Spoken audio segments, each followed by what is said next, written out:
अस्सलामुअलैकुम दोस्तों, उम्मीद है आप सब लोग खैरियत से होंगे। आज जो मैं आपको बताने वाला हूँ वो बहुत अहम चीज़ है। क्या आप भी बर्फ़ के पानी में सादा पानी मिलाकर पीते हैं? ऐसा करने से क्या असरात मुरतब होते हैं, इस वीडियो में आपको पता चलेगा।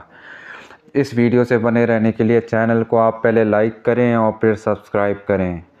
आम तौर पर ख़याल किया जाता है कि फ़्रिज का ठंडा पानी नुकसानदेह होता है, इसलिए तकरीबन हम सभी फ़्रिज के पानी के साथ थोड़ा सादा पानी मिक्स करके पीते हैं।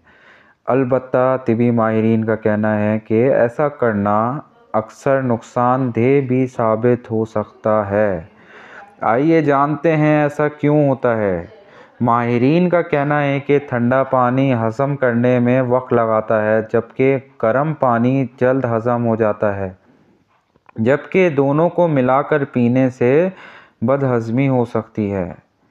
गर्म पानी में बैक्टीरिया ज़िंदा नहीं रह सकते, अलबत्ता ठंडे पानी आलूदा हो सकता है, इसलिए इन दोनों को मिलाकर पीने से ठंडे पानी के बैक्टीरिया पेट में चले जाते हैं।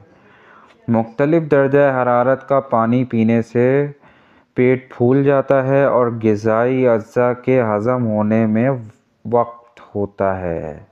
इसलिए माहिरीन तजवीज़ करते हैं कि हमेशा नीम गर्म या फिर सादे पानी पीना ही सेहत के लिए बेहतर है। उम्मीद है ये इन्फॉर्मेशन आपके लिए एक बेहतरीन साबित हो।